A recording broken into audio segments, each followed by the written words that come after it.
Masters continue చేద్దాము. శారదా దేవి చరిత్రామృతము. పురాణ కాలం నాటి స్త్రీ జీవితం తెలిపే గుణపాఠం. అంటే పాతకాలంలో స్త్రీ జీవితం ఎట్లా ఉంటది, ఎట్లా అని చెప్తున్నారనమాట. సప్త ఋషులతో పాటు ఏడుగురు మహాప్రతివ్రతలను కూడా ఉదయం స్మరించుకుంటారు హిందువులు.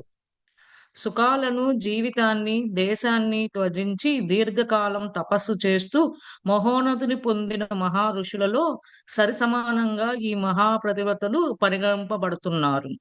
వీరిలో ఎవరైనా దేశాన్ని త్వజ్యం గుణపాఠం చారా, అరణ్యాలలో సంచరించారా, కఠోర తపస్సు చేశారా? ఏదీ లేదు. ఋషులకు ధీటుగా మరేదన్నా చేశారా అంటే అదీ లేదు. కానీ జరిగిన దాంట్లో తన నేరం ఏమీ లేకపోయినా భర్త శాపాన్ని కిమ్మనకుండా స్వీకరించింది అహల్య. రావణుడు చేష్టాలు, దుర్మార్గులను తెలిపే అతన్ని దైవంగా ఆరాధించింది మండోదరి. కేవలం లంకను మాత్రమే కాకుండా యావత్ ప్రపంచాన్ని సంకల్ప మాత్రంతో దగ్ధం చేయగల శక్తి ఉన్నా అలా చేయకుండా తన భర్త ఖ్యాతిని ఇనుమడించడానికి ప్రాధాన్యం ఇచ్చి నానా కష్టాలు అనుభవించింది సీత. ఏంటంటే ఎంత ఉన్నా కానీ భర్తకి ఎన్ని కష్టాలొచ్చినా స్త్రీలు పూర్వకాలంలో ఆళ్ళ భర్తని జమదాటరు అని చెప్తున్నారనమాట మెయిన్‌లీ. ఎందుకంటే ఒక్కొక్కళ్ళు అహల్య ఎట్లా త్యాగం చేసింది వాళ్ళ భర్తకి అప్పుడు. మళ్ళానేమో సీతాదేవి, రాముడు ఎన్ని కష్టాలు ఎంత ఏది వచ్చినా కానీ ఎట్లా ఎదుర్కొని ఉన్నది అని గూడా చెప్తున్నారు. ఇక మండోరి గురించి తెలిసిందే గదా! మనము రావణాసుడు ఎంత ఆమె మారి చెప్పినా గాని వినకుండా ఉన్నారు కదా! ఇవన్నీ చెప్తున్నారనమాట. ఈ ప్రతిభటనలు కూడా వాళ్ళనే స్మరించుకుంటూ హిందువుల్లో అది ఒక మెయిన్ ఇది అని చెప్పి తప్పకుండా వాళ్ళ హస్బెండ్స్‌కి రెస్పెక్ట్ ఇచ్చి వీళ్ళేమన్నా తపస్సు చేశారా? ఏమన్నా అరణ్యాల్లో కానీ తిరిగి వాళ్ళకన్నా ఎక్కువ అంటే ఏమీ లేదు అని చెప్తున్నారు. ఈ పనులు వారిని అధోగతి పట్టించాయా? లేదు కదా! అందుకు మారుగా పురుషులు సైతం ఆరాధించే స్థితికి వారిని ఉన్నతులను చేశాయి. ఎందుకంటే వారి ప్రతివ్రత మహత్యం ఇతర తపస్సుల కన్నా ఉన్నతమైనది కనుక. అంటే వీళ్ళకేమన్నా ఇంకొక దారి ఏమన్నా మళ్లించారా? ఏమీ లేదు. వీళ్ళు పురుషుల కన్నా ఆరాధించటం చేసింది. ప్రతివ్రతలకున్న శక్తి అంత తపస్సు కన్నా ఎక్కువ అని చెప్తున్నారనమాట. గొప్పది, ఉన్నతమైనది, గొప్పది అని కూడా చెప్తున్నారు. అదొక వరం, కానుక గిఫ్ట్‌గా గూడా వాళ్ళకి స్త్రీలకి అని చెప్తుందనమాట. ఆహ్, పాతివ్రత్యమునే మానసిక తపస్సు చేసే స్త్రీల మహోన్నత ఆదర్శం. సహనం, పవిత్రత, తపస్సు, త్యాగం అన్నీ దానిలోనే ఇమిడి ఉన్నాయి. ఈ మార్గంలోనే మహిళలు పురోగతి గురించి యోచించారు. మరో ఏ మార్గంలోనైనా మహిళ పురోగతి ప్రయత్నిస్తే అది వారికే కాక దేశానికి సైతం కీడుగా పరిణమిస్తుంది. దీన్నే స్వామి వివేకానంద స్త్రీల పురోగతి అనే పేరిట సీత ఆదర్శం నుండి వైదొలగ చేసే ప్రయత్నాలన్నీ పరాజయాన్నే చవిచూస్తాయి. దీన్ని కళ్ళారా మనం ఇప్పుడు చూస్తున్నాము. సీత అడుగుజాడల్లోనే మన మహిళలు ముందుకు సాగాలి. ఇదొక మార్గం అని వ్యాఖ్యానించారు. ఏ దారిలో ప్రయాణిస్తే మన మహిళలు సహనం, త్యాగం ఇత్యాది సుగుణాలన్నిటిని అలవరించుకొని ప్రతివ్రత ధర్మంలో సుశిష్టులై పురోగతి పొందగలరో ఆ దారినే వాడిని తోడుకొని వెళ్ళాలి. ఆహ్, అదే తపస్సు చేస్తే ఇదొక గొప్ప ఆదర్శం అని మన స్త్రీలకి అంత సహనం, పవిత్రత, ఈ త్యాగం అన్నిట్లో ఇమిడి ఉన్నారు. దానాల్లో అన్నీ మహిళలకి గొప్ప పేరు ఇట్లా ఉన్నది. ఎందుకంటే ఏ మార్గంలో వెళ్ళినా వాళ్ళు ప్రయత్నిస్తే వాడికి కీడుగానే ఉంటది. ఇది స్వామి వివేకానంద ఏంటంటే స్త్రీల పురోగతి ఎట్లా వీళ్ళు సీతాదేవి ఆదర్శంగా తీసుకొని ఆమె చేసే ప్రయత్నాలన్నీ ముందుకు చూస్తూ వెళ్తూ ఉండాలి అని చెప్తున్నాడన్నమాట. ఆమె అడుగుజాడల్లోనే మహిళలు ముందుకు వెళ్ళాలి. ఇదొక దారి మనకి అని చెప్తున్నారు, వ్యాఖ్యానించారు. ఏ దారిలో ఎళ్ళినా మహిళలకి సహనం, త్యాగం ఈ సుగుణాలు అలవరుచుకోవాలి అని కూడా చెప్తున్నారనమాట. ఓర్పు, సహనం, మంచి మంచి గుణాలన్నీ ఉంటే మీరు మంచిగా పురోగతి మంచిగా ఉంటారు మీరు ఎటెళ్ళినా అని చెప్తున్నారు స్వామి వివేకానంద. మాస్టర్స్ ఎవరైనా యాడ్ చేస్తారా? ఈ పారాగ్రాఫ్ ఎవరైనా షేర్ చేసుకుంటారా?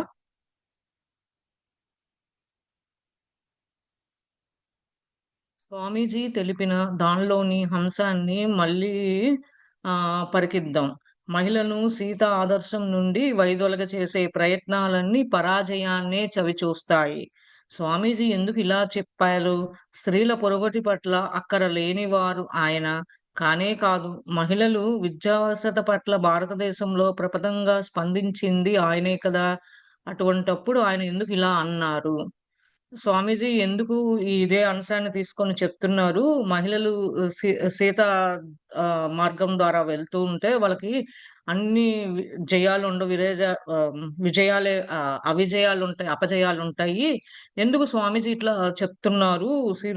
లేకపోతే అప్పుడేమన్నా ఆయన ఉన్నాడా? లేనే లేడు. మహిళల యొక్క చదువుల పట్ల భారతదేశంలో ఎందుకు గొప్పగా స్పందించి ఉంది అని చెప్తున్నాడన్నమాట. స్వామీజీ మాత్రమే కాదు, హిందూ మతం మాత్రమే కాదు, మత గ్రంథాల్లోని పుట్టలను కొద్దిగా తిరగవేస్తే లోకంలోని మతాలన్నీ ఈ అంశాన్ని వక్కాణించడం మనం చూడవచ్చు. చర్చిలలో స్త్రీలు పూజలు చేయటానికి క్రైస్తవ మతం ఇంతవరకు అనుమతించలేదు. ఎటువంటి పరిస్థితిలోనూ స్త్రీలు పురుషులకు సరిసమానులని మహమ్మద్ ప్రవక్త అంగీకరించలేదు. ఎంతో తటపటాయించిన తరువాత బుద్ధుడు స్త్రీలకు తన సంఘంలో స్థానం కల్పించాడు. మతానికి వ్యతిరేకమైన కమ్యూనిజం, నాస్తికవాదము కూడా స్త్రీలకు తాంబూలం కల్పించాయి అంటే లేదనే చెప్పాలి. ఎందుకంటే అలా చేయటానికి వీలు లేదు కనుక. పురుషులతో పోటీలు పెరగడం వల్ల ఎన్నటికీ మహిళలు పరిస్థితి పెంపొందదు. ఈ సంగతి అవగతం చేసుకోవడానికి ఒకింత మనస్తత్వ శాస్త్రాన్ని ఆశ్రయించాలి. స్వామీజీయే కాదు, హిందూ మతాల్లో కూడా చెప్తున్నయి. మీరు మన ఏ స్త్రీలు పురుషులతో సమానం కాదు. ఈ ఏం చేసినా మీరు క్రైస్తవ దాంట్లో పూజలు చేయటానికి మొహమ్మద్ అల్లా వాళ్ళు కూడా పురుషులతో సమానం కాదు. ఏ మతమైనా సరే మీరు ఎంత ప్రయత్నించినా గానీ మీకేమి ఇదవ్వదు, అంగీకరించరు. హిందువులు గాని, మతాల కొన్ని కొన్ని దాంట్లో అని చెప్తున్నారనమాట. కానీ బుద్ధుడు ఎట్లా ఒక కష్టపడి ఒక సంఘంలో ఒక స్థానం కల్పించారనమాట స్త్రీలకి. తర్వాత ఈ స్త్రీలు అగ్రతాంబూలం కల్పించాయి అంటే ఎందుకు? ఎందుకు వీలు లేదు కనుక పురుషులతో సరిసమానంగా ఉంటే ఏ పరిస్థితి వీళ్ళు రానివ్వరు అని ఇదిలో ఉందన్నమాట. ఇప్పుడైతే మనం చూస్తున్నాము పురుషులతో సమానం అని చూస్తున్నాం. ఇది పూర్వకాలం కాబట్టి అట్లా ఉన్నాయన్నమాట. ఒక నిబంధనలు, కా పట్టింపులు ఇలా చేయాలి, ఇట్లానే ఉండాలి, స్త్రీలు ఉద్యోగాలకెళ్ళకూడదు, ఇంట్లోనే ఉండాలి, పనులు చేసుకోవాలి, గృహస్థ ధర్మం మాత్రమే పాటించాలి అని ఉండేదన్నమాట ఒకప్పుడు.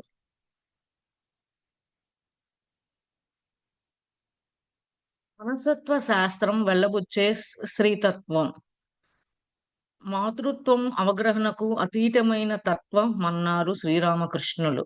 దానిని అట్లే వక్కణిస్తున్నారు నేటి మానసత్వ శాస్త్రం. సీ సీతత్వమే రహస్య పేటిక, తాళం చెవియే మాతృత్వం. మాతృత్వాన్ని దృష్టిలో ఉంచుకొని ఆమె శరీరాలు నిర్మాణమై ఉన్నాయి. ఒక స్త్రీ పురుషుని దరిచేరడం కూడా తాను మాతృత్వం పొందటానికి, అతన్ని నిమిత్త మాతునిగా ఉపయోగించుకోవడానికి మాత్రమే. ఈ విషయంలో ఒక స్త్రీ వైఖరి పురుషుడి నుండి పూర్తిగా భిన్నమైనది. ఈ రీతిలో మౌలికంగానే ఏర్పాటు కనపరిచే స్త్రీ ఆదర్శాలు, ఆకాంక్షలు పురుషుల వంటివి కావడం నిజమే కదా! అదే మన మాతృత్వం, తల్లవ్వడం ఇయన్నీ ఒక తత్వము అని చెప్తున్నారనమాట శ్రీరామకృష్ణులు. కానీ ఈ స్త్రీ తత్వాన్ని ఒక తాళమేసినట్టుగా అంటే ఒక పెట్టెలో పెట్టి దాచిపెట్టినట్టుగా మనం ఇళ్ళల్లోనే ఉండరు. నిబంధనలు ఇలా ఎట్లా ఉన్నాయో అట్లా ఉంచేవాళ్ళు. ఈ మాతృత్వం శరీరము ఆహ్, ఉన్నది కాబట్టి ఒక స్త్రీ, ఇద్దరు కలయిక మాతృత్వం పొందటానికే తప్ప దేనికి పనికిరాదు అని ఆహ్, పూర్తిగా భిన్నమైనది, డిఫరెంట్‌గా ఉన్నది అని చెప్తున్నాడిక్కడ. స్త్రీతత్వం మాతృత్వం దిశగా పురోగమనిస్తుంది. మాతృత్వమే దాని పరాకాష్ట. మాతృత్వాన్ని పొందలేని స్త్రీ ఆత్మతృప్తి పొందలేదు. ఆత్మతృప్తి లేని స్త్రీ ఇంట్లో మాతృత్వం ఎలా సంతృప్తిని, ప్రశాంతతను పంచి ఇవ్వగలుగుతుంది? ఆ ఇల్లు, ఆ దేశం అధోగతి దిశగా కాకుండా మరో దిశగా పయనిస్తాయి. కనుక మాతృత్వమే స్థితి దిశగానే స్త్రీ పురోగమనం రూపుదిద్దుకుంటుంది. మనందరికి తెలుసు కదా! స్త్రీతత్వము అమ్మగా ఉంటేనే మంచిగా ఉంటాము. లేదంటే అదొక దారికి వేరే డిఫరెంట్ దారిలోకి వెళ్లి కష్టాలు ఇలా అన్నీ వస్తది. ఆత్మ గూడా తృప్తి పొందలేదు. ఆ ఇల్లు గాని, ఆ దేశము, ఆ వంశము ఇలా అని మనకు తెలిసినయే కదా! ఇవన్నీ మాతృత్వంలో పురోగమనం రూపుదిద్దుకోదు అని చెప్తున్నారన్నమాట. ఇక్కడ ఒక విషయం గమనహ శారీరకంగా తల్లి అయినంత మాత్రాన మాతృత్వ స్థితిని పొందినట్లు కాదు. మానసికంగా అందరినీ తన పిల్లలుగా పొడివిప్పు పట్టుకోగల ఉద్ధాట గుణాన్నే మాతృత్వంగా వ్యవహరిస్తాం. సోదరి నివేదిత అభిప్రాయం ఈ అంశాన్ని మరింత స్పష్టంగా విశదపరుస్తుంది. మాతృత్వం అనే ఉత్కృష్ట ప్రేమ ఉన్నదే, అదే స్వాభావికంగా భార్య ప్రేమను కూడా మించిపోతుంది. భార్య ప్రేమలో సుఖం ఉన్నప్పటికీ కొన్ని సమయాలలో అది ఊగిసలాడుతుంది. కానీ తల్లి ప్రేమ అవసరాలకు అనుగుణంగా మన పట్ల పొంగిపొరలుతుంది. ఘోర నరకంలో సైతం అది మనలను అనుసరిస్తుంది. మాతృత్వం ఎన్నడూ మాసిపోదు. ఆ ఆశీస్సులు సదా సర్వవేళలా మనకు లభిస్తూనే ఉంటాయి. దాని నుంచి మనం వైదొలగలేము. ఆ హృదయంలో మనము సురక్షితమైన లాలనలో జీవించవచ్చు. ప్రగాఢ ప్రీతి, విడదీయలేని బంధం, పవిత్రత ఇవన్నీ ఇంకా మరెన్నో కలగలిసి రూపొందినదే మాతృత్వం. భారతదేశంలో మాత అనే భావన కన్నా మరో ఉన్నతమైన భావన ఏదీ లేదు. ఆ ఋతుష్ట ప్రేమ దేనిని తనకై ఉంచుకోదు. అన్నిటినీ పంచిపెట్టి ఉన్న దాంట్లో సంతృప్తి చెందుతుంది. అన్నిటినీ పంచిపెట్టినా అందుకు ప్రతిఫలంగా దేన్ని ఆశించదు. ఆ పవిత్ర కాంతి పుంజపు పరిణామాన్ని అవగతం చేసుకోవడానికి మనం ప్రయత్నించడం లేదు. మనం మీద, మన చుట్టూ చెదిరిపోయే ఆ వెలుగు కిరణాలలో చలి కాచుకోవడంతో తృప్తి పడిపోతాం. దీన్నే స్వామి వివేకానంద భారతీయ మహిళ పరిపూర్ణత్వం మాతృతత్వమే. ఆ అద్భుతమైన సకల దుఃఖాలను భరించే, సదా క్షమించే గుణం కల మాతృత్వమే భారతీయ స్త్రీతత్వం. ఆదర్శము, పరాకాష్ట అని వసించారు. కనుక స్త్రీలు పురుషులతో పోటీ పడడం మానుకొని సహనంగా, నిదానంగా త్యాగం, ప్రతిరత్యం, మాతృత్వం వీటి పరిపూర్ణ దిశగా పయనించటంలోనే తమ యథార్థమైన ఉన్నతమే విషయంలో ప్రగాఢ విశ్వాసం వహించాలి. అదే చెప్తున్నాడు స్వామి వివేకానంద ఏందంటే మనందరికి తెలిసిందే మాతృత్వం. తల్లి ప్రేమ ఎంత గొప్పది. అంతా తను తిన్నా, తినపోయినా ఒక్కోసారి పిల్లలకి, వీళ్ళకి తిని ఆమె దాంట్లోనే ఆనందాన్ని తృప్తిపరుస్తూ ఉంటదనమాట. ఈమె ఏ ఏది చేసినా ఆ తల్లి జన్మ తల్లి మాతృత్వానికి మనం చాలా రుణపడి ఉంటాము. ఆమె ఓన్లీ ఆహ్ భార్యలాగే కాదు, అంతా ప్రేమ అందరికీ పంచిపెడుతూ, ఈ పిల్లలకే తన పిల్లలకే కాదు మాతృత్వం అంటే అని చెప్తున్నారు. తన పిల్లలకే కాదు, ఏ పిల్లలనైనా సరే అదే గుణాన్ని అలవరుచుకోవాలి. దాన్నే మాతృత్వం అని కూడా అంటారు. ఏ ప్రేమ భార్య ప్రేమ మించిపోతుంది అని అంటున్నారనమాట. ఎప్పుడు ఆశీస్సులు, ఎప్పుడు ఆమె ఎక్కడున్నా, పిల్లలు ఎంత దూరంగా ఉన్నా, ఆమె ఆశీస్సులు ఎప్పుడూ అమ్మ ప్రేమ తత్వంతో ఉండిపోతది. ఆమె ఆశీస్సులు ఎక్కడికెళ్ళిపోయినా పిల్లలు మంచిగా ఉంటది. అది విడదీయలేని బంధము అని కూడా చెప్తున్నాడనమాట. ఎంత పట్టి పంచినా ఆమె ప్రేమకి సరిపోలదు. ఎంత చేసినా కానీ చాలా తక్కువ అని కూడా చెప్తున్నారు. ఇంకేంటంటే స్వామి వివేకానంద ఈ ఒక్కొక్క దాంతో పోల్చుకుంటున్నారనమాట. ఆ వెలుగు కిరణాల్లో చలి కాచుకోవడంలో తృప్తి పడిపోతాము. అంటే ఆహ్, వేడొస్తుంటే చలున్నప్పుడు వేడి కిరణాల దగ్గర మనము కట్టెలు ఇట్లా వేసుకొని చేస్తూ ఉంటాం కదా! దాంతోనే తృప్తి పడాలి. లేదా మీరు చేయాల్సిన ఇంట్లోనే ఉండి సహనం, ఓపికగా, నిదానంగా మాతృత్వానికి ఇయన్నీ చేస్తూనే ఉండాలి. మీరు పురుషులతో పోటీ పడటం సరికాదు అన్నట్టుగా కూడా చెప్తున్నాడన్నమాట.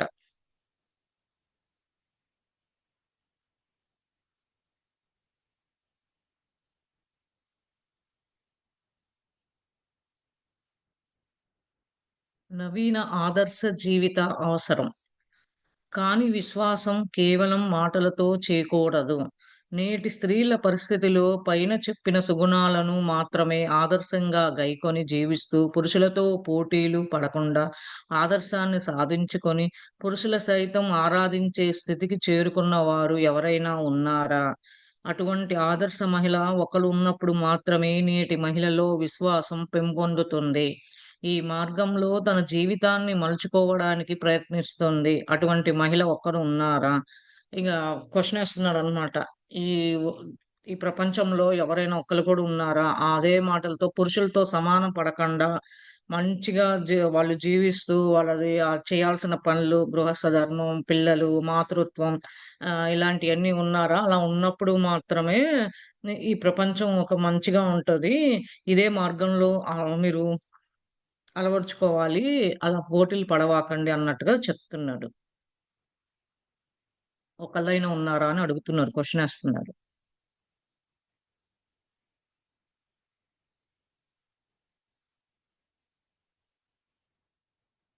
నేటి మహిళాదర్శపు పరిపూర్ణతమే శ్రీ శారదాదేవి. ఓకే. మహిళకు నిలవడానికి ఇప్పుడు శారదాదేవి గురించి చెప్తున్నారు కాలానుగుణంగా తలెత్తిన ఈ ప్రశ్నకు జవాబు శ్రీ శారదాదేవి జీవితమే.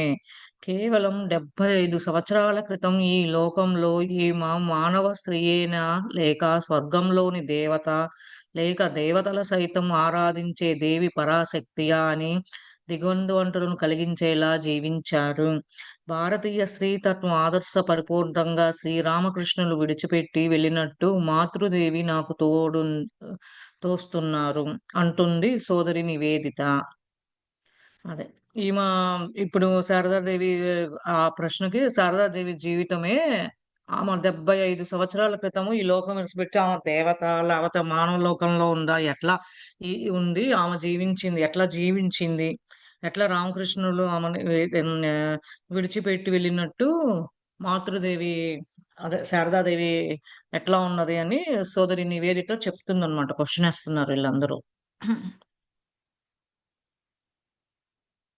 కనుక పాఠక మహాశ్రేయులారా శారదాదేవి జీవితం కేవలం సాధారణమైన సంఘటన కాదు. కాలాపు లోటుపాట్లను భర్తీ చేయడానికి కాలాధిపతి అయిన భగవంతుడు మనకిచ్చిన వరప్రసాదం. ఈ అంశాన్ని దృష్టిలో పెట్టుకొని ఆమె పావన జీవిత చరిత్రను తెలుసుకోవటానికి ప్రయత్నిద్దాం. మన ధ్యేయం సోదరి నివేదన అన్నట్టు మాతృత్వ పరిణామాన్ని కొలవడం కాదు. అది అభిషేకం చేస్తే విభిన్న వర్ణాలలో, రంగులలో ఐక్యమైపోవడమే. ఆ వెలుగు కిరణాల్లో చలి కార్చుకోవడమే. అదే ఇప్పుడు చెప్తున్నారు మనందరికీ శారదాదేవి జీవితము అంత సాధారణమైనది కాదు. దాని గురించి లోటుపాటులు అన్నీ ఆమె ఎట్లా ఎదుర్కొన్నది, ఎట్లా చేసినది. ఇది 75 సంవత్సరాల క్రితం కదా! నివేదిక చెప్పినట్టు ఈ ఇది మనకి రావటము, ఇది చదవటము, ఇది మనము చేయటము మనకొక ప్రసాదము, వరప్రసాదము అని చెప్తున్నారనమాట. ఆ మాతృత్వమే కాదు ఆమెను అభిషేకాలు చేసినా గాని, ఎన్ని రంగులు, ఎన్ని వర్ణాల్లో పోల్చినా కానీ, మనం వెలుగు కిరణాల్లో ఎట్లా చలి కాల్చుకుంటామో అట్లానే అని చెప్తున్నారనమాట. కాలం నూతనత్వం దిశగా కదిలిపోతున్న మాతృదేవి జీవితం ఆదర్శమయ జీవితంగానే అలరారుతున్నది. ఆమె ఈ భూమిలో 67 సంవత్సరాలు మాత్రమే జీవించారు. దానిలో దాదాపు 37 సంవత్సరాలు తల్లిదండ్రులు, బంధువులు, భర్త, కొద్దిమంది భక్తులు తప్ప బయట ప్రపంచం తెలియకుండానే జీవించారు. తక్కిన 30 సంవత్సరాల్లో కూడా ఆమెను తెలిసిన వారు కొద్ది వందల మంది శిష్యులు మాత్రమే. కానీ ఆమె మహాసమాధి అనంతరం కొన్ని సంవత్సరాలలోనే ఎంతటి మార్పు! ప్రస్తుతం ఆమె దివ్యజననిగా, మాతృదేవిగా కోట్లాది జనుల పూజలు అందుకుంటున్నారు. భారతీయ స్త్రీతత్వ ఆదర్శానికి పరిపూర్ణతగా బాసిల్లుతున్నారు. ఈమె మాతృదేవి జీవితము మనకి అట్లా ఈ భూమి మీద ఆమె 67 సంవత్సరాలు జీవించారు.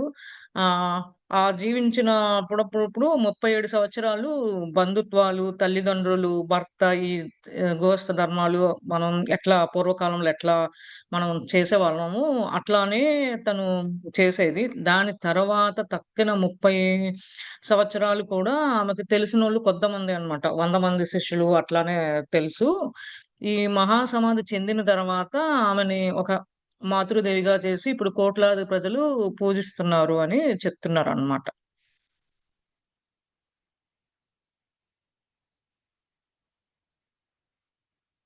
యుగచారులైన స్వామి వివేకానంద నేటి మహిళలు ఆదర్శంగా చేసుకోవడానికి మాతృదేవినే వారికి సూచించారు. శ్రీ శారదాదేవి జీవిత అంత అర్థాన్ని మీరింకా అవగతం చేసుకోలేదు. క్రమణ గ్రహిస్తారు. శక్తి తప్ప లోకానికి మోక్షం లేదు. అన్ని దేశాల కన్నా మన దేశం ఎందుకు వెనకబడి ఉంది? ఎందుకు దుర్బలమై ఉంది? అందుకు కారణం మనం శక్తిని గౌరవించకపోవడమే. ఆ అద్భుత శక్తిని మళ్ళీ వికసింపజేయడానికి మాతృదేవి అవతరించారు. ఆమెను కేంద్రంగా చేసుకొని గార్గులుగా, మైత్రేయులుగా మరి లోకంలో ఉద్భవిస్తారు. ప్రియమైన సోదరులారా, ప్రస్తుతం మీరు వారిని గురించి అవగతం చేసుకొని బహుస్వల్పం. క్రమంగా మీరు యావత్తు తెలియవస్తుంది. అంటే స్వామి వివేకానంద ఎందుకు ఈ మహిళలు ఈ మాతృదేవిని ఎందుకు గురించి చెప్తున్నారు, సూచించారు అని ఎందుకు చెప్పారు అనంటే, ఈమె అంత అంత జీవిత ఇది ఏమీ లేదు. ఆమె శక్తి త శక్తికి మనం ఇస్తేనే ఇదొస్తది. ఎందుకు శక్తి దేవుల్ని ఎందుకు మనము ఆహ్, ముందుకు ఎనకబడి ఉన్నది ఈ దేశము. ఎందుకు ఈ కారణాలు మనం గౌరవించలేక శక్తి వాళ్ళని అంత ఆహ్ మాతృత్వం శారదాదేవి గాని, ఏ శక్తి వాళ్ళు కానీ ఎందుకు మనము చేరుకోలేకపోతున్నాము. ఆహ్, అందుకని ఇప్పుడైనా సరే తెలుసుకొని దాన్ని దాని గురించి జనాలందరికీ చెప్పాలి అని అందుకనే చెప్తున్నాను అని స్వామి వివేకానంద అంటున్నారు.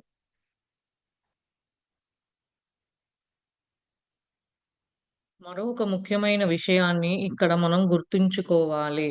ఆదర్శ శ్రీతపు పరిపూర్ణత లేక శ్రీతపు ఆదర్శం అన్నది మాతృదేవి జీవితంలో ఒక అంశం మాత్రమే. ఆమె అవతరించడానికి గల వివిధ కారణాలు ఈ పుస్తకంలో మనం చూడబోతున్నాము. అంటే ఒక ఇంపార్టెంట్ విషయాలు ఏంటి మనం గుర్తుంచుకోవాలి. రిమైండర్ చేసుకోవాలి ఇట్లా అని స్త్రీతత్వం పరిపూర్ణత లేక ఈ మాతృదేవి జీవితంలో ఒక అంశము. చేసిన త్యాగము ఇదంతా ఒక పాత్ర అని చెప్తున్నాడనమాట. ఈ పుస్తకంలో చూడబోతున్నాం ముందు ముందు అని కూడా చెప్తున్నాడు. శ్రీ శారదాదేవి జీవితాన్ని వివేకంతో పరిశోధింపదలిచిన వారికి అదొక ప్రహేళిక. కానీ అనురాగాన్ని అన్వేషిస్తూ చరించే వారికి అనుగ్రహ వృష్టిని కురిపించే ఆనందమేఘం. ఆమె పాద పద్మాలు సజ్జనులు, దుర్జనులు, పేదవారు, ధనికులు, చిన్నవారు, పెద్దవారు, స్త్రీలు, పురుషులు లాంటి తారతత్యం లేకుండా అందరికీ శరణాగతిని ప్రసాదించింది. భవసాగరాన్ని దాటించే అద్భుతమైన పడవ. ఈ శారదాదేవి ఎట్లా ఆమె చేసింది అందరిని సమానంగా చూస్తది. వీళ్ళు డబ్బున్నోళ్ళే, డబ్బు లేనోళ్ళే, వీళ్ళు పేదవాళ్ళ, వీళ్ళు మంచోళ్ళ, చెడ్డోళ్ళ, లేకపోతే మగవాళ్ళే ఇది చేయటం, ఆడవాళ్ళు లేదా అందరిని సరిసమానంగా చూస్తూ ఉండేది. దాని గురించే ఈ ఆక్స్ అని చెప్పి చెప్తున్నాడు. అమ్మా! మా దోషాలన్నిటినీ మీ అవజ కరుణతో సుగుణాలుగా తీర్చిదిద్దే మా మనసులను మీ పాదపద్మాలకు కట్టిపడేశారు. ఇదేమి విచిత్రం తల్లి అంటున్నది ఆమెను గురించిన ఒక పాట. ప్రకృతి పరమం. అంటే ఒక పాట చెప్తుంది. ఎందుకు మమ్మల్ని అన్నీ అట్లా ఆహ్, మీ పాద పద్మాలకి, మీ దానికే బాగా ఇన్వాల్వ్‌మెంట్ అయి ఉన్నాము. ఎందుకు మా మనసుల్ని కానీ అంత శ్రీతత్వాన్ని గురించి ఎందుకు అని చెప్తున్నాడన్నమాట. ఒక పాట కూడా ఉందంట. 'ప్రకృతి పరమం' అని. పాఠకులారా రండి. ఆ అనుగ్రహామృత వాహినిలో అద్భుత స్నానం చేయడానికి తరలి వెళదాం. రండి ఆమె దాంట్లో చూద్దాము అనంటే, ఈయన దాంట్లో మునిగి తేలడానికి అంటే ఇక్కడ స్నానం చేయటానికి కాదు. మునిగి తేలడానికి ఆమె స్టోరీలో ఆమె ఏం చేసింది, ఆమె గురించి తెలుసుకోవడానికి అని చెప్తున్నారనమాట. మాస్టర్స్ ఎవరన్నా యాడ్ చేస్తారా? ఇంతవరకు ఏమన్నా? ఎవరన్నా షేర్ చేస్తారా పారాగ్రాఫ్‌ల గురించి గాని?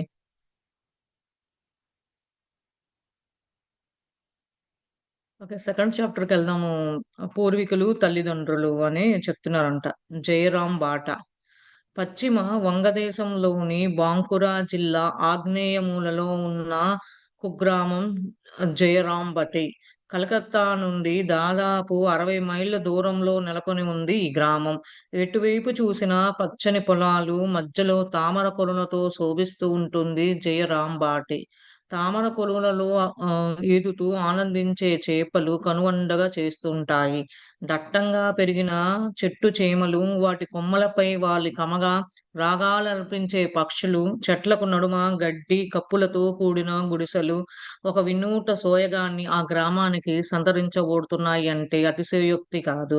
ఇంటి అరుగుల మీద కూర్చొని వృద్ధులు, వీధులలో ఆడుకుంటూ ఆనందిస్తున్న పిల్లలు, నేడు కూడా నిరాంబరత ఉట్టిపడే ఒక విశిష్టను మనం చూడవచ్చు. దాదాపు 150 సంవత్సరాలకు మునుపు, అంటే ఈ చరిత్ర ప్రారంభం కావటానికి ముందు ఇంకా ఎన్నో శోభస్కరంగా ఉండేదో ఊహించుకోవచ్చు. అంటే ఈ జయరామబాట అనే ఊరు ఎక్కడున్నది? ఆ ఊరు గురించి మెయిన్‌గా చెప్తున్నాడు. మనందరికీ తెలుసు కదండీ! ఇప్పుడు అయన్నీ చాలా మిస్ అవుతున్నాం మనము. చిన్నప్పుడు కూడా మనము అట్లా ఉండి ఊళ్ళకి వెళ్ళి పండగలైనా, ఏదైనా సరే మంచి, చెడు అన్నీ తెలుస్తది. ఇప్పుడేంటి న్యూక్లియర్ ఫ్యామిలీస్ ఎవరింట్లో వాళ్ళే ఉండటము. ఏమన్నా చెప్తే ఇష్టమైనోళ్ళతో ఉండటము, లేపోతే లేకుండా ఉంటుందనమాట.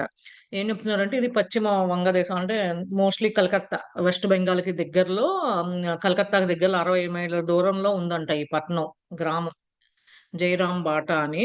ఎటు చూసినా పచ్చని పూలు, పచ్చని పొలాలు, తామరాకులు, ఇలా అన్నిటి మధ్యలో చేపలు ఆడుతూ పాడుతూ వీళ్ళు అరుగుల మీద కూర్చోవటము, పిల్లలు ఆడుకోవటము సాయంత్రం పూట.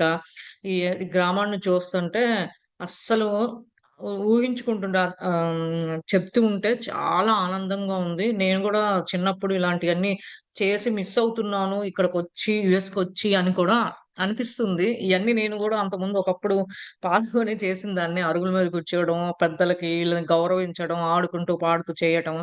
ఇది 150 సంవత్సరాల మునుపు ఈ చరిత్ర ప్రారంభం కావడం ముందే ఇట్లా ఉండేది. మీరు ఊహించుకోవచ్చు. ఇప్పుడెట్లా ఉన్నది, అప్పుడెట్లా ఉన్నది అని చెప్తున్నాడు. మనకి కాలవ గట్టుల మీద కూర్చోవటము. ఆహ్, ఇంటికి చాకలోళ్ళొచ్చి బట్టలు తీసుకొనెళ్ళి వాళ్ళు పొద్దున్నే ఉతికి అక్కడే ఆరేసి సాయంత్రం తీసుకొచ్చేవాళ్ళు. ఇయన్నీ చాలా అసలు పల్లెటూరుల్లో పెరిగినోళ్ళకి బాగా తెలిసిపోతదనమాట ఇదంతా. ఎట్లా మనము పెరిగాము, ఆ వాతావరణం ఇప్పుడు సిటీకి కాలుష్యం, పొల్యూషన్ ఎట్లా ఉందో మనకి అంతా తెలుసు మాస్టర్స్. పచ్చని పొలాలతో ఆవృతమైన ఈ గ్రామం దాదాపు అరచదరపు మైళ్ళ విస్తీర్ణ కలదు. వరి, కాయధాన్యాలు, మిరప, పసుపు, కాయగూరలు సమృద్ధిగా ఇక్కడ పండేవి. పత్తి కూడా పండించేవారు. ఆ కాలంలో దుకాణాలు ఉండేవి కాదు. అయినప్పటికీ జైరాంబటి ప్రజలు ఇతర గ్రామాలపై ఆధారపడవలసిన అగత్యం ఉండేది కాదు. లభించిన దానితో తృప్తిపడి జీవించే సుగుణం ఆ గ్రామస్తులు సంతరించుకొన్నారు.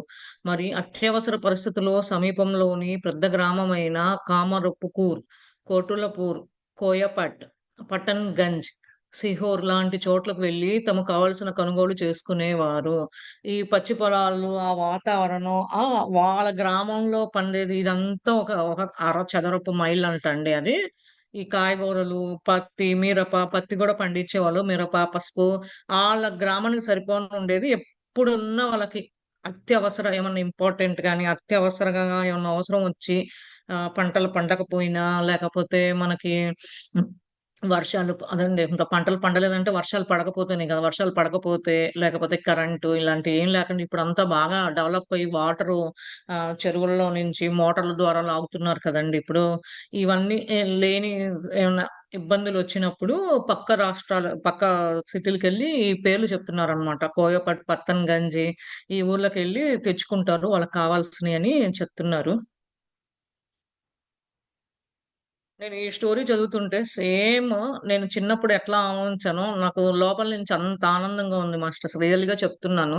ఎందుకంటే మాది కూడా కాటన్ బిజినెస్. ఇట్లనే నేను విలేజ్‌లో ఇట్లా ఉండి పెరిగిందాన్ని. అందుకని చెప్తున్నాను. అమోదర్ జయన్ రాంబటి సోయగాలకు మరింత వన్నె తెస్తూ ఆ గ్రామ ఉత్తర సరిహద్దును నిర్దేశిస్తూ ప్రవహిస్తుంది అమోదర్ అనే అందమైన ఏరు. స్ఫటికంగా నిర్మలమైన నీటితో ఏదో సంకేత భాషల్లో మాట్లాడుతున్నట్టు మర్మర ధ్వనులతో మెలికలు తిరిగి ప్రవహించే ఆ ఏరు చూపవరులకు కనువిందు చేస్తుంది. దానిలో ఈదుతున్న అసంఖ్యమైన చేపల ఆకర్షణతో కొన్ని సందర్భాల్లో మొసళ్ళు కూడా ఆ ఏటలోకి రావడం కద్దు. చెమటోడ్చి రోజంతా పనిచేసిన పేద రైతులు సాయంత్రం అందులో స్నానం చేసి ఏటిగట్టున కాసేపు సేద తీర్చుకొని మెల్లగా ఏటి మీదుగా వీచే ఆహ్లాద వాయువుల వినూత సుఖాన్ని చూరగని ఇంటికి తిరిగి వెళ్ళడం పరిపాటి. అదే. ఏంటంటే జైనరపు వెసలు ఏంటి ఉత్తర నార్త్ వైపు ఉత్తర దిక్కు సరిహద్దును ఒక నది అనేది అమోదర్ అనే ఏరు అన్నమాట. మనకి కాలువలాగా అదే ప్రవహిస్తూ ఉంటది. దాంట్లో వీళ్ళు పొలం పనులు చేసుకొని కష్టపడి ఎండలో ఇట్లా పొద్దున్నే ఇప్పుడు వాళ్ళు రైతులు పొలం పండిస్తేనే మనం తినగలుగుతున్నాం. అది మనకు తెలియట్లేదు. వస్తుంది కదా! డబ్బులిస్తే కొంటున్నామని ఈ మధ్య కొంతమంది యూత్‌కి కానీ, కొంతమందికి తెలియట్లేదు. అది ఎక్కడి నుంచొస్తుంది. అది ఎట్లా వస్తుంది? మనకి రైతులు ఎంతో ఎండలో అంటే వర్షం అని ఇదని గాని కష్టపడకుండా వాళ్ళు అన్నీ ఏసి పండించి ఇప్పుడు ఎరువులు ఎయటం, పండించడం ఎక్కువైపోతుంది. కొన్ని చోట్ల ఎరువులు లేకుండా కూడా పండిస్తున్నారు కొత్తగా. ఇప్పుడు కొంచెం టెక్నాలజీ కూడా పెరిగిందనమాట అగ్రికల్చర్‌లో. మన దె ఇండియా కూడా దేశం అగ్రికల్చర్‌లో చాలా వెనకబడింది. చాలా సీట్లున్నాయి. అందరూ సాఫ్ట్‌వేర్ ఇంజినీరింగు లేతే ఎలక్ట్రికల్ ఇంజినీరింగ్ ఇట్లా ఎళ్ళాలని చూస్తున్నారు కానీ, అగ్రికల్చర్ ఏంటి చేయాలి అనేది ఏ పల్లెటూరుల్లో కానీ, ఏ ఊర్లో చూడట్ల. ఈ పక్క దేశాలకి అదంటే వరల్డ్‌కి ఎళ్ళాలి. యూఎస్‌కెళ్ళాలి, ఈటికెళ్ళాలి. ఏ చదివినా ఒకప్పుడేంటి రైతు పిల్లలంటే పొలాలు చేయాలి ఇట్లా ఉండేదనమాట. ఇప్పుడంతా అసలు క్వైట్ చేంజ్ వచ్చేసి ఎవ్వరు అనలేదు. ఇంటికొకళ్ళు ఉంటున్నారు. మంచిదే రావద్దు అని అనట్లేదు. ఇయి కూడా మనము పొలాలు అనుభవించే ఆ మంచితనమే ఉన్నది అన్నట్టుగా చెప్తున్నారనమాట. ఆళ్ళు దాంట్లో పని చేసి సాయంత్రం స్నానం చేసి కొంతసేపు కూర్చొని ఆ కాలువ గట్ల దగ్గర ఇంటికి చేరేవారు అని కూడా దాంట్లో ఉన్నంత సుఖం ఏమి లేదు. పొద్దున్నే వండుకొని సద్దన్నం, పెరుగు పాల్లో తోడేసుకొని ఎళ్లి తినటము, అక్కడ కూర్చొని మధ్యాహ్నం పూట చెట్ల కింద కూర్చొని తినటము, ఆ పండిన కూరగాయలు అది వస్తూ తీసుకొని రావటము, ఎవరికన్నా కావాలంటే ఊళ్ళో వాళ్ళకి తెలిసినోళ్ళకి ఇవ్వటము, ఇట్లా అన్నీ చేసాం మాస్టర్స్ మేము కూడా. నాకు తెలుసు ఇదంతా. అది. కానీ ఇది నా కోసమే వచ్చిందేమో మళ్ళా గుర్తు తెచ్చుకోవటానికి చిన్నప్పుడు నువ్వెట్లా ఉన్నావు అని ఉంది పారాగ్రాఫు. సేమ్ నా ప్రతిబింబం చూసుకుంటున్నాను నేను దీంట్లో. ఆమోదర్ ఏటి 2 తీరాల వెంబడి చెట్లు దట్టంగా పెరిగి ఉండటం వల్ల పగటి వేళల్లో సైతం ఆహ్లాదకర వాతావరణం అక్కడ నెలకొని ఉండేది. ఆ చల్లదనంతో పాటు అందమైన పువ్వులు చక్కగా వికసించి చుట్టూ పరిమళాన్ని వ్యాపింపచేయడము, జనసంచారం బొత్తిగా లేనందున నెలకొన్న ప్రశాంతత కొన్ని సమయాలలో ఆ ప్రశాంతత వాతావరణానికి కించిత్తు భంగం కలిగించే వివిధ పక్షుల కిలకిలరావాలు, వాటికి తాళగతి సమకూర్చున్నట్టు ప్రవహించే ఏటి మర్మరధ్వని ఆ ప్రాంతానికి ఒక అద్భుత రామణీయకతను సంతరించి పెడుతున్న అనడం అతిశయోక్తి కాదు. నేటికి ఆ ప్రకృతి శోభకు, ప్రశాంతతకు ఎలాంటి భంగం వాటిల్లలేదు. అంటే చెప్తున్నారు. ఈ ఆమోదరు తీరాన చక్కటి పెద్ద పెద్ద చెట్లుండటం వల్ల అక్కడ ఎక్కువ మంది ప్రజలు అదే జనాభా ఉండేవాళ్ళు కాదు. వాళ్ళు పొలం పనులు జేసుకోవటము, మధ్యాహ్నము తింటము, సాయంత్రం అక్కడ నదిలో స్నానాలు చేసి కాసేపు కూర్చొని రెస్ట్ తీసుకొని ఇండ్లకెళ్ళటము. ఇయ్యే కాదు అక్కడ కూరగాయలు కానీ, పువ్వులు వికసిస్తే చూస్తే ప్రకృతి నేచర్ గురించి బాగా చెప్తున్నారిక్కడ. పువ్వులు ఎట్లా వికసిస్తూ ఆ స్మెల్ పరిమళాలను, ఆ వాసన ఎట్లా చుట్టూ వచ్చి ఆ! ఎవ్వరు లేనందున, ఈ జనాభా లేనందున చాలా క్వైట్ ప్లేస్ ప్రశాంతంగా ఉంటది. ఆ ప్రశాంతమైన వాతావరణం, ఆ పక్షులు కిలకిలా అని అరవటము, ఆ! ఇయన్నీ ఊహించుకుంటే మర్మరా ధ్వని, ఆ వాటర్ ఫ్లో, ఆ! అసలు ఆ నేచరు బాగా ఆ ప్రాంతానికి ఒక అద్భుతమైన ఇది అని చెప్తున్నాడనమాట. అంత నేను చెప్పడం అంత ఇదేం కాదు. అది నేను రియల్‌గా ఆ వాతావరణంలో అన్నీ నేను ఫేస్ చేశానని కూడా అంటున్నాడు. ఈ ప్రకృతి సోబకి ఇప్పుడు చాలా మనం మిస్ అవుతున్నాం మాస్టర్స్ అందరము. ఇక్కడనే కాదు, యూఎస్‌లోనే కాదు, ఇండియాలో ఉన్నోళ్ళు కూడా ఈ ప్రకృతి నేచర్‌కి చాలా మిస్ అవుతున్నాం అన్నమాట మనం. బాగా ఎట్లా ఉంటది? అది అనుభవించితే తప్ప ఎవరు వాళ్ళు చెప్పలేము. ఆ నేచర్ ఒక్కొక్కళ్ళకి ఒక్కొక్క భావనగా ఉంటది.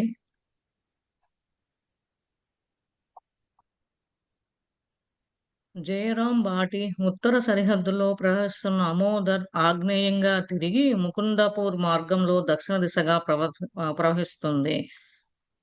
ప్రవాహగతిలో జయంరాంబటి ఉత్తర సరిహద్దున ఒక త్రిభుజాకార ద్వీపకల్పాన్ని కల్పిస్తుంది. కూర్మపుష్ట అంటే తాబేలు. వీపుల మధ్యలో కాస్త ఎత్తుగా ఉండడంలో ఆ త్రిభుజాకార ద్వీపకల్ప మధ్య భాగన నిలిచి ఉన్న ఉసిరి చెట్టు పక్కనే నేలకొన్న శ్మశానము ఆ ద్వీపకల్పాన్ని ఆత్మాధిక సదానుష్ఠానికి సముచితమైన చోటుగా తీర్చిదిద్దాయి.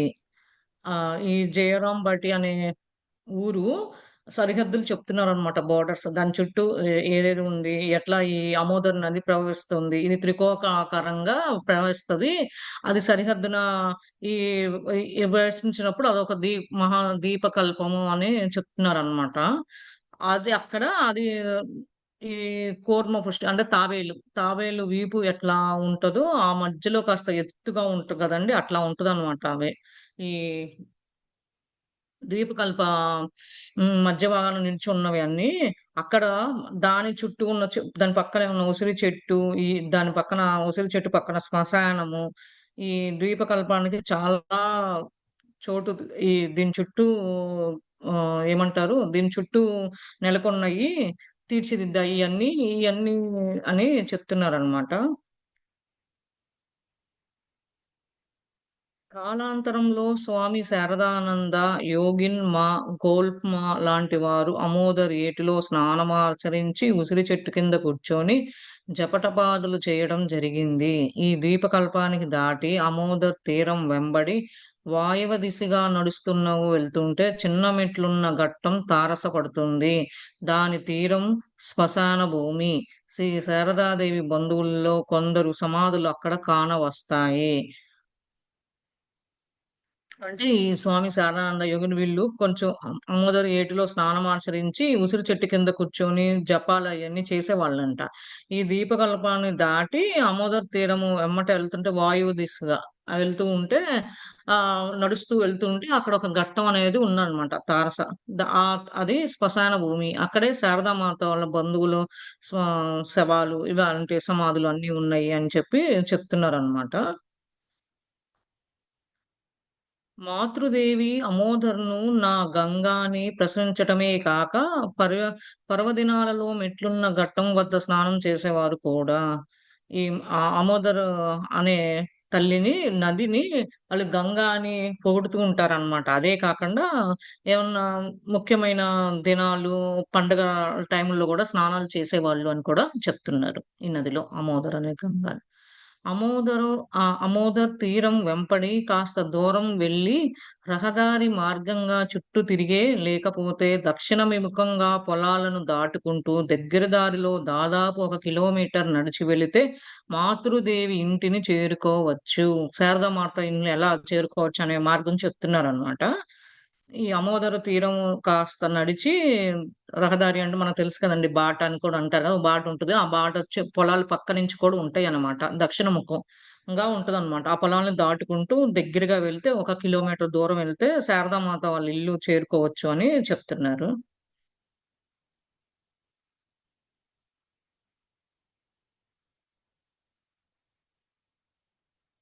మాతృదేవి ఇల్లు, పరిసరాలు. అంటే ఆ శారదాదేవి వాళ్ళ ఇల్లు ఎట్లా ఉంది? ఆ చుట్టూ ఎట్లా ఉన్నదని చెప్తున్నారనమాట. మాతృదేవి పుట్టిల్లు జయరాంపటి ఊరికి మధ్యనే ఉండేది. ఆ ఇల్లు ఉండిన చోట ప్రస్తుతం మాతృదేవి పేరిట ఒక చక్కని ఆలయం, మా అనే పటకాన్ని ఎగురువేసుకుంటూ టీవీగా వెలిసింది. బస్సు నుండి దిగే ప్రతి వ్యక్తికి మొట్టమొదట కనిపించేదే ఈ పటాకమే. సంసారమనే ముందు టెండర్‌లో వాడిపోయి వస్తున్న నా బిడ్డల్లారా! త్వరగా రండి. ఇదిగో మీ అమ్మ మీకోసం వేచి ఉంది అంటున్నట్టు ఆ పతాకం ఎగురుతూ ఉంటుంది. ఆలయంలో పాలరాతిలో మలచిన చక్కని మాతృదేవి విగ్రహం ప్రతిష్టమై ఉంది. మనలను ఆప్యాయతరంగాలతో తిలకరించే రీతిలో ఆ విగ్రహం అమరి ఉంది. రోజంతా తదే పనంగా మాతృదేవి పాలరాత్రి ప్రతిమను చూస్తూ ఉండిపోవాలని ఆకాంక్ష మనలో జీవిస్తుందనటం అతిశయోక్తి కాదు. ఆమె ఇల్లు చుట్టూ ఎట్లా ఉంటది, జయరామం అనే ఊరికి మధ్యలోకి ఆ మధ్యన ఉండేదన్నమాట. ఆ ఇల్లు ఉండిన చోట ఒక జెండా లాగా పెట్టారు. ఆ జెండా అసలు మనం బస్సు నుండి దిగి వెళ్ళగానే ఆమె ఏమనిపిస్తది, రండి త్వరగా రండి, నన్ను ఆమ్, దర్శనం చేసుకోండి, నన్ను వచ్చి చూడండి అనే ఆ పతాకము మీనింగ్ అన్నమాట. ఎగురుతూ ఉంటే అది అని అర్థం చేసుకోవాలి అని చెప్తున్నారు. అది పాలరాతితో ఉంటదన్నమాట. అమ్మ శారదాదేవి విగ్రహం అన్నమాట. అది ఆ ఆ విగ్రహము రోజంతా అదే పాలరాతిని చూస్తూనే ఉండాలి అనిపించే ఉంటది. నిజంగా నాకు కూడా అట్లానేనండి. నేను మాది గుంటూరు అన్నమాట. నసరాపేట దగ్గర ఉందన్నమాట. వెళ్ళినప్పుడల్లా శారదామాత అదంటే శారదామాత గుడికి కంపల్సరిగా వెళ్ళేదాన్ని నేను. ఎందుకంటే అమ్మవారిని అట్లా చూడాలి. నిజంగా అదొక శక్తి అన్నమాట. తర్వాత తెలిసింది గుంటూరులో కూడా ఉంది సంపత్ నగర్‌లో అని. అది నాకు బాగా గుర్తుకొస్తున్నాయి. ఇయన్నీ చదువుతుంటే నేనే ఓకే. నా అనుభవాలే ఉన్నాయేమో అన్నట్టుగా ఉంటుంది.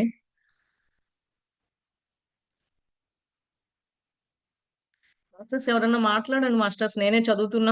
మీరు అందరూ కామ్‌గా ఉన్నారు. మ్యూట్ ఆప్షన్ లేదా మీకు? లేదండి. ఆ! అన్‌మ్యూట్ చేసుకోవచ్చు. బాగుందమ్మా. వింటున్నాం. దానిలో లీనమైపోయాము. ఓకేనా.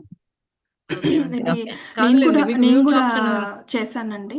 ఇక్కడ వాషింగ్టన్ డీసీలో మాతృదేవి, రామకృష్ణ పరమహంస విగ్రహాలు ఉన్నాయన్నమాట. పాలరాతి విగ్రహాలు. హుహు. నేను కూడా 3 సార్లు వెళ్ళాను అక్కడికి. ఒకరోజు ఒక వన్ డే రిట్రీట్ కూడా అటెండ్ అయ్యాను. ఓకే. గుడ్ విగ్రహం అండి. గురించి చెప్తుంటే నాకు కూడా నేను చూసిన విగ్రహం గుర్తొస్తుందన్నమాట. చాలా బాగా నాకైతే చెప్తున్నారండి. Continue yeah! యాహ్! అవ్వండి. నాకైతే అసలు సేమ్ మళ్ళీ మనీ సేమ్ యాజ్ ఇట్ ఈస్‌గా నా చిన్నప్పుడు ఎట్లా నేను చిన్నప్పుడు ఎట్లా గడిపాను, సేమ్ ఇట్లానే వస్తుంది నాకు. ఇవాళ నా కోసమే వచ్చిందేమో ఇది చదవడానికి అని అనుకుంటున్నా మరి. ఏంటంటే రికార్డ్ 10:26 అయింది. ఇంకా ఆపుదామా? హ్మ్. ఓకే అండి.